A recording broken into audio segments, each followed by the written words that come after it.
പ്രിയപ്പെട്ടവരെ, എല്ലാവർക്കും നമ്മുടെ ഈ ഒരു പുതിയ ചാനലിലേക്ക് സ്വാഗതം.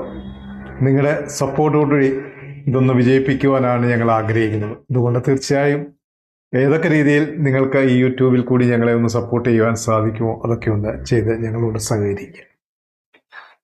അപ്പോൾ നമ്മുടെ ഈ ചാനലിലെ ആദ്യത്തെ വീഡിയോ എന്ന് പറയുന്നത് ബിസിനസ്സിനെ കുറിച്ചാണ്. ഇത് പറയുന്നതിന് കാരണമെന്ന് പറയുന്നത്, ഒരുപാട് ബിസിനസ് ചെയ്ത് വിജയിച്ചതും പരാജയപ്പെട്ടതും ഒരു വ്യക്തിയാണ് ഞാൻ. അതുകൊണ്ടാണ് ചെറിയൊരു അഡ്വൈസ് നിങ്ങൾക്ക് ചെയ്യുവാൻ തരാൻ ആഗ്രഹിക്കുന്നത്. ബിസിനസ് ചെയ്യുവാൻ ആഗ്രഹിക്കുന്നവരുടെ എല്ലാവരുടെയും കുഴപ്പം, അത് ചെയ്യുവാൻ പോകുന്ന ആ ഒരു സ്ഥാപനത്തെക്കുറിച്ചോ ആ പ്രോഡക്റ്റിനെ കുറിച്ചോ ചിലപ്പോൾ വ്യക്തമായി നിങ്ങൾക്കൊരു ധാരണ കാണത്തില്ലായിരിക്കും. അത് ഏറ്റവും വലിയൊരു പരാജയമാണ്. നിങ്ങൾ ചെയ്യാൻ പോകുന്ന എന്ത് സ്ഥാപനത്തെക്കുറിച്ചായാലും എന്ത് പ്രോഡക്റ്റ് ആയാലും അതിനെക്കുറിച്ച് നിങ്ങൾക്ക് ഉത്തമമായ ഒരു ബോധ്യം ഉണ്ടായിരിക്കണം. അതിൻ്റെ A to Z കാര്യങ്ങളും നിങ്ങൾ അറിഞ്ഞിരിക്കണം. എങ്കിൽ മാത്രമേ നിങ്ങൾ ബിസിനസ്സിലേക്ക് ഇറങ്ങിച്ചാടാവൂ. രണ്ടാമത്, ഇൻവെസ്റ്റ് ചെയ്യുവാൻ ആഗ്രഹിക്കുന്നവരോട് പറയാനുള്ളത്, നിങ്ങൾ ഏതെങ്കിലും ഒരു ബിസിനസ്സിന് നിങ്ങളുടെ കയ്യിൽ ഒരു 10 ലക്ഷം രൂപ ഉണ്ട് എന്നുണ്ടെങ്കിൽ, ആ 10 ലക്ഷം രൂപ കൊടുത്ത് നിങ്ങളൊരു ബിസിനസ് ചെയ്യുവാൻ ആഗ്രഹിക്കുന്നു.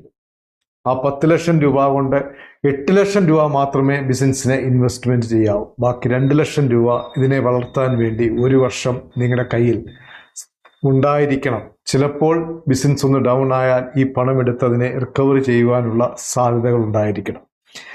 അപ്പോൾ ഇങ്ങനെ 1-2 ടിപ്പുകളാണ് ബിസിനസ്സിനെ കുറിച്ച് നിങ്ങളോട് പറഞ്ഞു തരുവാൻ ആഗ്രഹിക്കുന്നത്. അതുകൊണ്ട് ബിസിനസ് പുതിയതായിട്ട് ചെയ്യുവാൻ ആഗ്രഹിക്കുന്നവരൊക്കെ ഓരോ കാര്യത്തെക്കുറിച്ചും വളരെ കൃത്യമായി വർക്കൗട്ട് ചെയ്തതിന് ശേഷം മാത്രമേ ബിസിനസ്സിലേക്ക് ഇറങ്ങിത്തിരിക്കാവൂ. അല്ലെങ്കിൽ നിങ്ങളുടെ കയ്യിലുള്ള സാമ്പത്തികവും നഷ്ടപ്പെടും.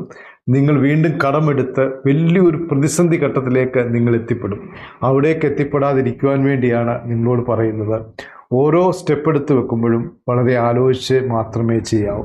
മൂന്നാമത്, ഇതിൻ്റെ അകത്ത് വെക്കുന്ന സ്റ്റാഫിനെ അവരേറ്റവും കൂടുതൽ എക്സ്പീരിയൻസ് ഉള്ള നല്ല സ്റ്റാഫുകളെ മാത്രമേ നിങ്ങൾ സെലക്ട് ചെയ്യാവൂ.